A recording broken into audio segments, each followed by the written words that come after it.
Bismillahirrahmanirrahim. Assalamualaikum warahmatullahi wabarakatuh. Alhamdulillahirrabbilalamin. Wassalatu wassalamu ala asyrafil anbiya'i wal mursalin wa ala alihi wa ashabihi ajma'in. Alhamdulillah, anak-anakku sekalian, bagaimana kabarnya? Ya, mudah-mudahan sehat-sehat walafiat, senantiasa dilindungi oleh Allah Subhanahu wa taala, diridai oleh Allah Subhanahu wa taala. Pada kesempatan berbahagia ini, insyaallah mata pelajaran kita adalah Kemuhammadiyaan untuk kelas 9 dengan materi pedoman hidup Islami warga Muhammadiyah. Untuk pembelajaran ini, sebelum kita lanjut, kita memulai dengan membaca doa sebelum belajar. Bismillahirrahmanirrahim. Asyhadu an la ilaha illallah wa asyhadu anna Muhammadar Rasulullah. Raditu billahi rabba wa bil islami dina wa bi Muhammadin nabiyya wa rasulah. Rabbi zidni ilman warzuqni fahman. Selanjutnya kita baca surah Al-Fatihah. A'udzubillahi minasyaitonirrajim. Bismillahirrahmanirrahim. Alhamdulillahirabbil alamin. Arrahmanirrahim. Maliki yaumiddin. Iyyaka na'budu wa iyyaka nasta'in. Ihdinas siratal mustaqim. Siratal ladzina an'amta 'alaihim ghairil maghdubi 'alaihim waladdallin. Amin. Anak-anakku sekalian, materi kita adalah kedudukan keluarga dalam pandangan Islam menurut pandangan Muhammadiyah. Keluarga adalah unit terkecil dalam sebuah masyarakat. Semua orang pasti punya keluarga. Minimal punya orang tua, punya bapak, dan punya ibu.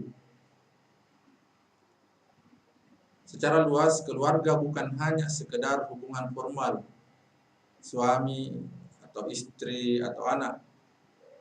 Tetapi keluarga adalah yang ada hubungan kekerabatan. Ya, yang ada hubungan nasab, itu juga adalah keluarga. Lebih luas lagi, keluarga itu adalah semua yang ada di sekitar kita. Karena itu masyarakat itu termasuk keluarga.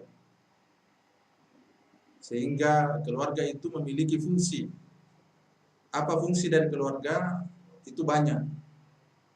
Keluarga memiliki fungsi dan tugas tersendiri dalam masyarakat.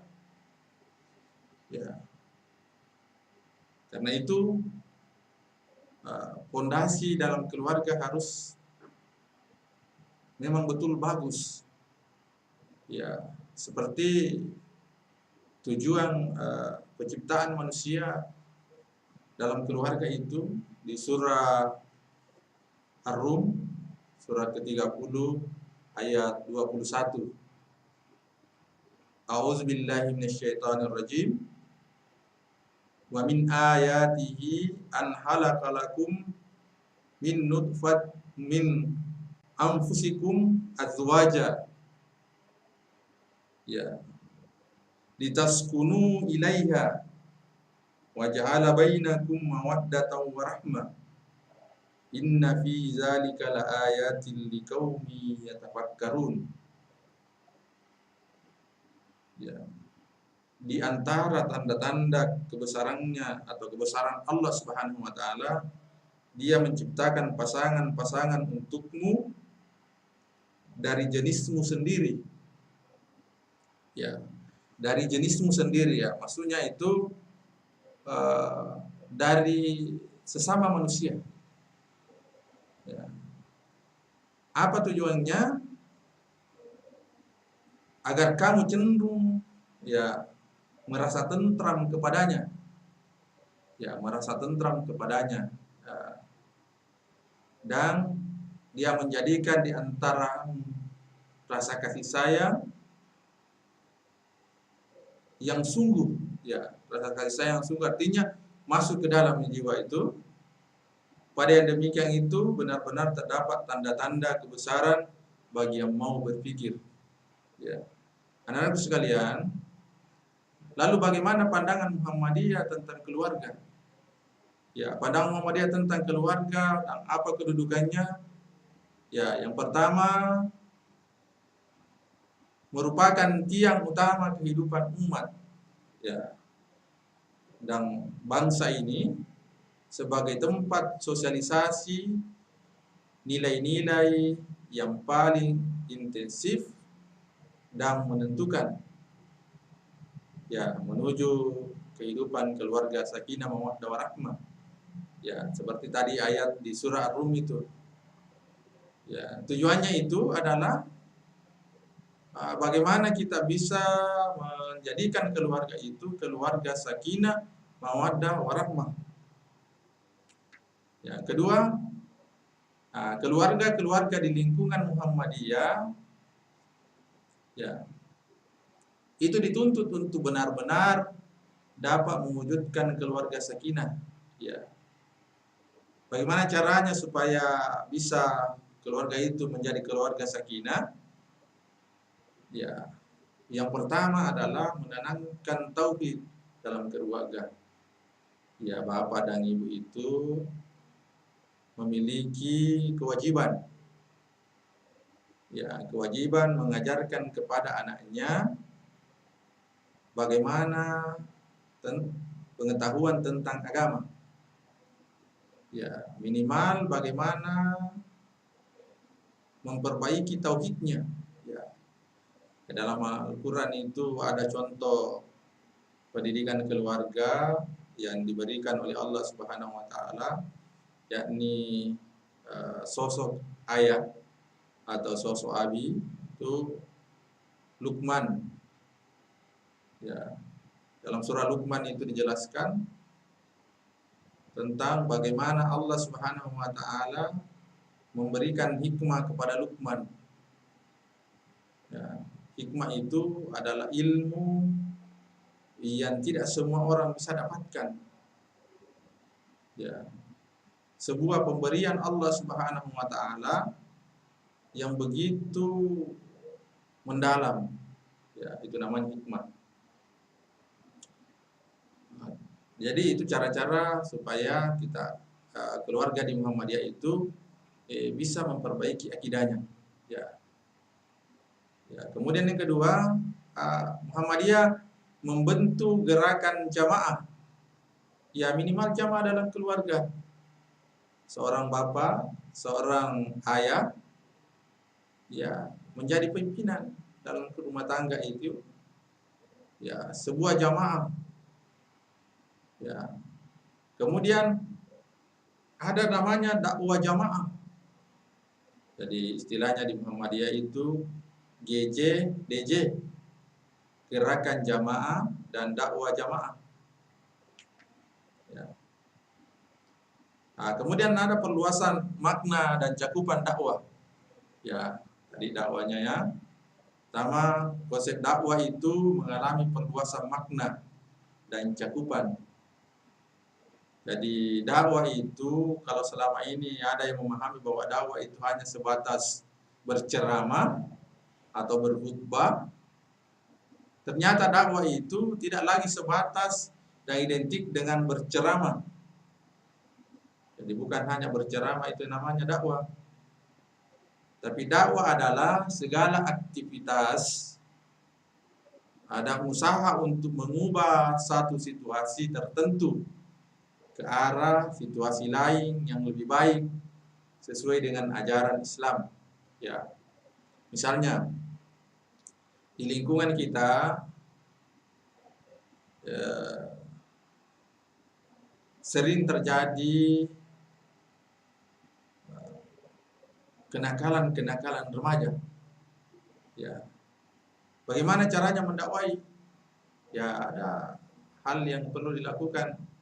Ya pertama misalnya triknya adalah mendekati. Ya mendekati, memberikan ajakan kebaikan, memberikan pemahaman.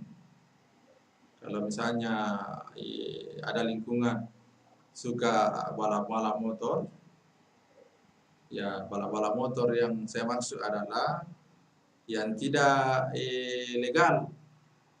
Kalau legal di road race ya tidak jadi masalah. Ya biasanya itu ada istilahnya di sini Bali. Apa itu Bali? Balapan liar. Nah, bagaimana supaya bisa menghentikan itu? Itu dimulai dari keluarga. Seorang ayah, seorang ibu itu harus mengawasi anaknya. Ya, kalau kita seorang pelajar, mengawasi diri kita, jangan melakukan sesuatu yang bisa merugikan orang lain. Ya, kalau kita melakukan sesuatu yang bisa merugikan orang lain, akan kembali kepada diri kita sendiri. Ya, jadi karena itu, kalau kita mengajak orang untuk berbuat baik, itu sudah dakwah. Ya, baik itu dilakukan secara lisan, atau karena kita misalnya suka menulis, ya ditulislah ajakan-ajakan kebaikan, atau karena kita punya seni, ya bisa melukis, atau karena kita punya suara yang bagus, punya skill menyanyi, ya bisa mengajak orang melalui lagu-lagu yang kita miliki. Berdakwah juga namanya itu, kalau mengajak kepada kebaikan melalui lagu. Kemudian selanjutnya aktivitas yang terkait dengan penyelenggaraan rumah sakit itu juga adalah dakwah. Ya, kita kenal Muhammadiyah itu memiliki banyak rumah sakitnya ya. Ya, kalau di Makassar ada rumah sakit Siti Hadijah 1, 2, 3 sampai 4. Belum lagi kliniknya. Ya. Itu adalah bagian dari dakwah. Ya, belum lagi pendidikan. Ya, Muhammadiyah juga memiliki ribuan atau kemudian ratusan perguruan tinggi. Ya. Ribuan sekolah. Ya. Baik itu pesantren, baik itu SD, SMP, SMA dan sebagainya. Nah, itu dilakukan supaya diharapkan nanti kemudian di lembaga-lembaga pendidikan binaan Muhammadiyah atau yang didirikan oleh Muhammadiyah itu mampu menghasilkan kader-kader Muhammadiyah yang memahami agama, yang bisa berdakwah dan bisa mengajak orang kepada kebaikan, amal ma'ruf, nahi mungkar. Ya, termasuk juga panti sosial. Ya. Kemudian aktivitas penyelenggaraan pengajian. Nah, ini juga wajib itu di Muhammadiyah adalah adanya kelompok-kelompok pengajian. Ya, mulai dari ranting, bahkan di amal-amal usaha, di rumah sakit, di lembaga pendidikan, panti sosial itu diwajibkan untuk menyelenggarakan pengajian. Ya. Dan pengkajian. Ya, jadi bukan pengajian saja tetapi juga pengkajian. Ya, sekolah itu bisa ditempati sebagai pengkajian. Serta masjid-masjid bisa ditempati untuk berceramah. Ya, berceramah adalah dakwah lisan. Ya, kembali lagi berceramah adalah dakwah lisan. Ya, selanjutnya semua aktivitas yang dilakukan oleh Muhammadiyah itu tujuannya untuk mewujudkan masyarakat Islam yang sebenar-benarnya. Ya, bagaimana bisa mewujudkan masyarakat Islam yang sebenar-benarnya? Itu dimulai atau diawali dengan dakwah. Ya. Jadi aktivitas-aktivitas yang kita lakukan ini hendaknya selalu ditujukan hanya kepada Allah Subhanahu wa taala.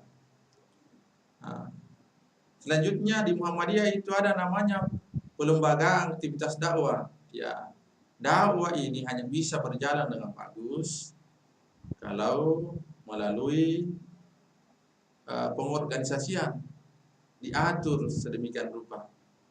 Ya, karena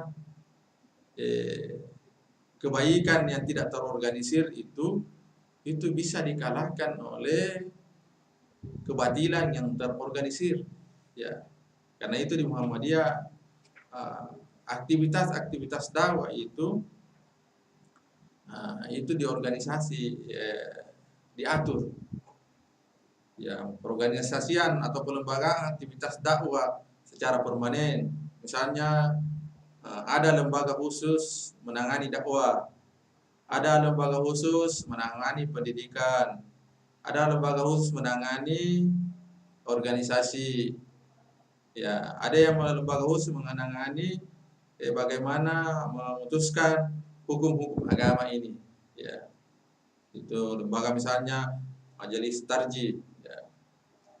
Kemudian perorganisasian dan pelembagaan dakwah yang dirintis dan diperkenalkan oleh Muhammadiyah, itu sudah diikuti dan dijalankan juga oleh umat Islam secara umum. Ya, misalnya di Makassar ini, awalnya itu yang mengelola dakwah di masjid, misalnya melakukan rutinitas ceramah di masjid, khutbah, ceramah Ramadan, itu hanya dimulai dari Muhammadiyah. Kemudian beralih, ditambah lagi ada lembaga IMIM dan lembaga-lembaga keagamaan lainnya. Kemudian pelembagaan kegiatan dakwah di masa lalu itu masih terasa asing. Ya, masih orang-orang tertentu saja yang bisa berdakwah lisan, apalagi yang berdakwah tulisan. Sekarang ini sudah ada ya menjadi bagian yang terpisahkan. Ya, sudah ada profesionalisme dalam berdakwah. Ya, jadi misalnya itu dimulai dengan IPM. Ya, IPM itu awal dari perorganisasian dakwah. Ya, Tapasuci itu awal dari bagaimana mengelola organisasi ini, bagaimana kemudian bisa menempatkan diri di masyarakat. Kader-kader Muhammadiyah itu bisa mengajarkan agama, mengajarkan Al-Quran dan Sunnah dengan baik. Apa tujuannya? Tujuan daripada dakwah itu adalah secara vertikal mencari ridha Allah. Ya, di dalam Al-Quran surah ke-6 ayat 162 sampai 163, nanti anak-anakku bisa buka Al-Qurannya di surah ke-27 ayat 19. Kemudian yang lain, tujuan dakwah secara vertikal menyampaikan rahmat bagi seluruh alam.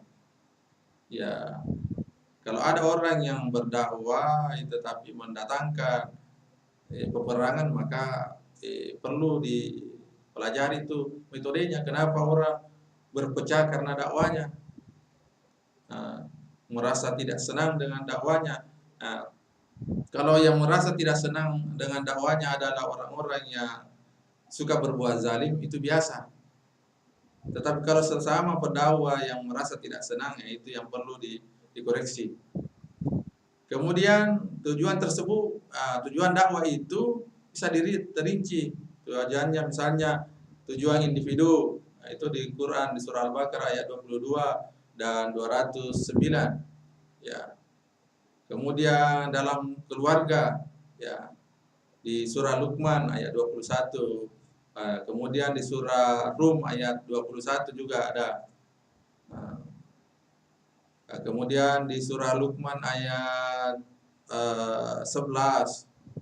Ya, itu juga bisa dilihat di situ bagaimana keluarga, bagaimana pendidikan dalam keluarga. Kemudian sebagai warga lingkungan, ya, itu di Quran surah ke-7 ayat 96 dan Quran surah 8 ayat 25. Kemudian secara luas sebagai warga bangsa, ya, karena kita ini berada di negara Indonesia, Negara Kesatuan Republik Indonesia. Nah, karena itu semua diatur itu. Ya, sebagai warga negara yang baik itu harus tunduk dan patuh kepada aturan-aturan negara, sepanjang aturan negara itu tidak bertentangan dengan Al-Quran dan Sunnah. Ya, ini diatur juga dalam Al-Quran. Ya, sebagai warga dunia, ya, jadi kita ini umat Islam ini adalah warga yang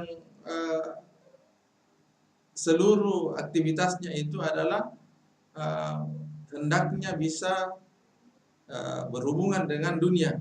Ya.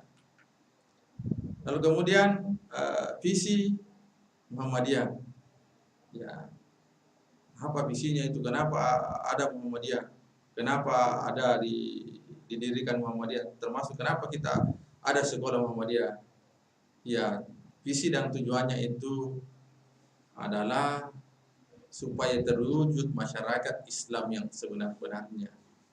Karena itu diharapkan anak-anakku sekalian ini yang belajar dan sekolah di Muhammadiyah, itu harapan Muhammadiyah, harapan kita semua, bagaimana anak-anak ini bisa menjalankan agama dengan baik, sesuai dengan Al-Quran dan Sunnah. Ya, karena dengan demikian anak-anak semua akan mengabdi kepada orang tua. Ya, jadi ketika seorang anak menjalankan perintah Allah dengan baik, menjauhi larangan Allah Subhanahu wa taala dengan ikhlas, maka itu juga akan manfaatnya kembali kepada orang tua kita masing-masing. Dan tidak ada orang tua yang ingin anaknya akhlaknya tidak bagus. Tidak ada orang tua yang anaknya kemudian menjadi orang-orang yang berbuat zalim.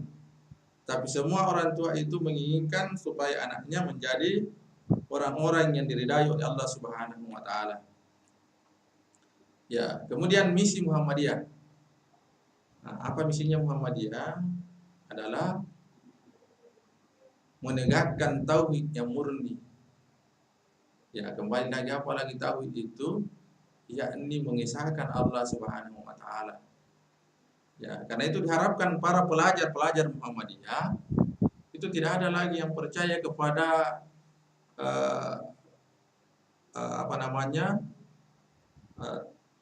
yang istilahnya tahyul, ya, atau TBC, tahyul bidah dan khurafat. Ya, diharapkan ini anak-anak sekalian ketika belajar di Muhammadiyah itu tauhidnya bagus. Ya, mengisahkan Allah Subhanahu wa taala bagus dan selalu kokoh, dan yang menjadi tujuannya adalah Allah Subhanahu wa taala. Ya, karena itu menjadikan Al-Qur'an sebagai dasar dan As-Sunnah juga sebagai dasar dalam kehidupannya. Nah, kemudian diharapkan kita ini kader-kader Muhammadiyah atau pelajar-pelajar Muhammadiyah bisa menyebarluaskan dan memajukan ajaran Islam yang sebenar dan bersumber dari Al-Quran. Karena itu anak-anak sekalian diajarkan fikih, diajarkan tarik, diajarkan bahasa Arab. Itu supaya Anda bisa memahami Al-Quran sesuai dengan kemampuan Anda dan minimal bisa menyebarluaskan ajaran agama Islam ini di lingkungan kita. Ya, yang laki-laki misalnya caranya berdakwah adalah menjadi imam misalnya di rumahnya, di lingkungannya, ya, karena sudah bagus bacaan Al-Qur'annya, atau paling tidak sudah bisa naik di mimbar menjadi protokol misalnya, ya, acara-acara keagamaan di lingkungannya bisa dia kelola. Ya, itulah juga kemudian yang diajarkan di IPM, bagaimana mengelola organisasi, dan dari organisasi ini kita kemudian bisa menyebarluaskan agama di masyarakat.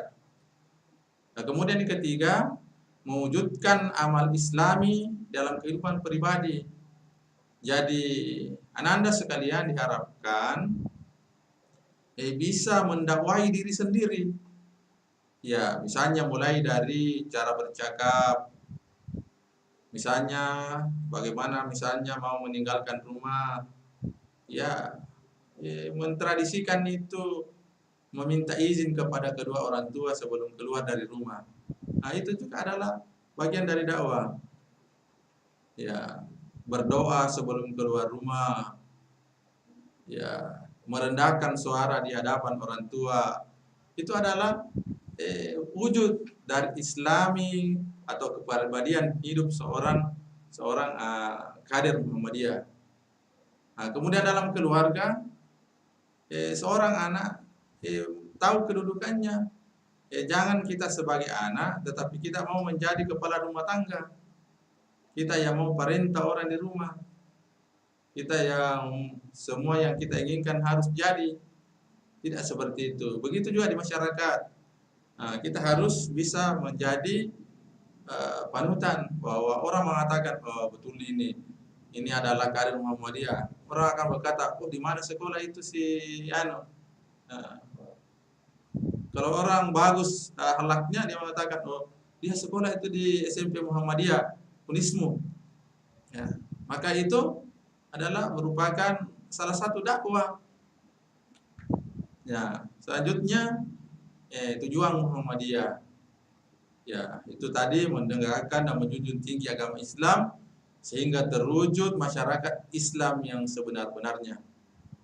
Ya, tujuannya ini bagaimana agama yang kita anut ini, adalah agama Islam, bisa terwujud bukan hanya di lingkungan kita, tapi dalam keluarga dan masyarakat. Ya, kemudian ada namanya Islam yang berkemajuan. Yang mana yang dimaksud Islam berkemajuan? Ya, potret Islam berkemajuan itu yang pertama adalah cirinya merupakan refleksi dari nilai-nilai transendensi atau liberasi. Ya, itu pencampuran antara masyarakat awam dengan orang-orang yang berpendidikan yang kemudian mengalahirkan inspirasi Muhammadiyah. Ya, kalau dulu awalnya Muhammadiyah berdiri itu ketika Kiai Haji Ahmad Dahlan melihat banyaknya ketimpangan agama di lingkungannya, banyaknya pelanggaran agama, perbuatan syirik, bidah dan khurafat, maka ia kemudian meluruskan itu. Ya, seperti di dalam Al-Qur'an surah Al-Imran ayat 104 dan 110. Nah, itulah yang menjadi inspirasi lahirnya Muhammadiyah. Kemudian merupakan bentuk transformasi al-ma'un. Ya, jadi kalau dulu ketika Kiai Ahmad Dahlan mengajarkan atau memberikan pengajian itu, yang pertama ia ajarkan adalah surah Al-Maun. Ya, ternyata keadaan kita ini di masyarakat bagus misalatnya orang, bagus ibadahnya, tapi belum tentu bagus hubungannya dengan orang lain di sekitarnya. Belum ada kepedulian dengan orang di sekitarnya. Nah, itu yang kemudian dianjurkan agar Muhammadiyah ini melahirkan orang-orang yang mampu untuk kemudian memadukan antara kehendak atau keinginan Al-Quran ini, yaitu beribadah kepada Allah Subhanahu wa Ta'ala dan memperbaiki hubungan sosialnya. Ya, jadi warga Muhammadiyah itu hendaknya memiliki jiwa sosial yang tinggi, jiwa kepedulian yang tinggi. Kalau di sekitarnya anak-anakku ada orang yang mau butuh bantuan dan kita bisa bantu, ya kita harus tergerak, jangan nanti diminta baru membantu. Ya. Nah, kemudian menyemihkan benih-benih kebenaran, kebaikan, kedamaian, keadilan, kemaslahatan umat. Selanjutnya menjunjung tinggi kemuliaan manusia baik laki-laki maupun perempuan. menggelorakan misi anti perang, anti terorisme. Jadi Muhammadiyah itu tidak mendukung terorisme. Muhammadiyah itu mengajarkan bagaimana menjadi rahmatan lil alamin. Ya, agama ini dibawa oleh Nabiullah Muhammad SAW, dipahami di Muhammadiyah sebagai rahmat dalam kehidupan. Ya, kemudian melahirkan keutamaan yang memajukan, yang majemuk. Ya, karena di negara kita ini terdiri dari banyak suku. Di sekolah kita saja ini banyak asalnya. Ada dari Jeneponto, ada dari Goa, ada dari Bone misalnya, dari Sinjai, dari Sope, menyatu dalam satu kelas misalnya. Itu diharapkan dengan belajarnya agama di SMP Muhammadiyah ini, itu tidak melahirkan sekat-sekat satu dengan yang lain. Ya, kemudian sumber-sumber hukum Islam, ya sumber-sumber hukum Islam itu Al-Quran dan Sunnah yang makbulah, ya hadis yang sahih. Ya, Al-Quran itu adalah kitab yang diwahyukan kepada Nabi Muhammad SAW. Kalau Sunnah adalah penjelasan dan pelaksanaan ajaran Al-Quran yang diberikan oleh Nabi. Kemudian Muhammadiyah itu menghargai pendapat ulama, ya ulama mazhab, tapi tidak terikat dengan mazhab. Ya, Muhammadiyah tidak terikat dengan satu mazhab. Tetapi manhajnya Muhammadiyah adalah Al-Quran dan Sunnah. Ya. Kemudian tekstualnya ini ya, memahami sebuah nas apa adanya sesuai dengan tertera ya. Kalau ada orang memahami itu, ada orang yang memahami ayat itu tonji apa yang di situ itu tonji. Itu namanya tekstual. Kalau kontekstual memahami secara luas, ya dia lihat itu apa asbabun nuzulnya, asbabun nuzulnya sebuah ayat, ya mengapa misalnya turun ayat ini, itu yang dipelajari semua. Kemudian menggunakan dan memfungsikan akal. Di Muhammadiyah itu diajarkan untuk kemudian menggunakan nalar ini, menggunakan akal kita untuk senantiasa mempelajari Al-Quran dan Sunnah dan melihat lingkungan yang ada di sekitar kita. Kemudian mengetahui maksud dan cakupan dalam Al-Quran dan Sunnah. Karena itu di sekolah Muhammadiyah minimal diajarkan ada namanya Quran hadis, ada bahasa Arab, ada kemuhammadiyaan, ada fikih, ada akhlak. Itu supaya bisa menopang bagaimana akhlak dan agama ini bagus.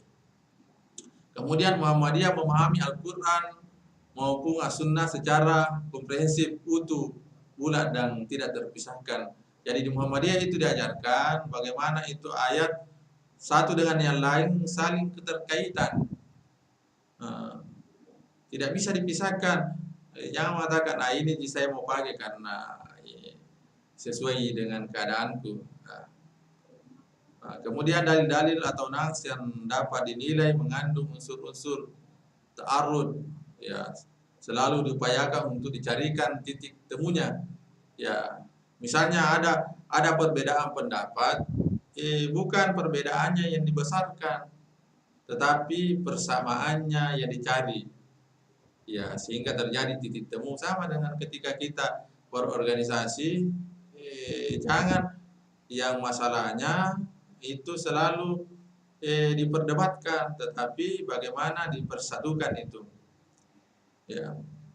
Kemudian nas Al-Quran yang dari sudut kebahasa dapat dimasukkan dalam kategori mustadrak, ya. Itu nanti dipelajari di bahasa Arab, dipelajari di Quran hadis, ya.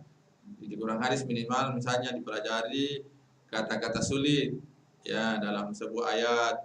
Nah, itu ada dasarnya. Ya, dalam bahasa Arab ada yang muskil, ya.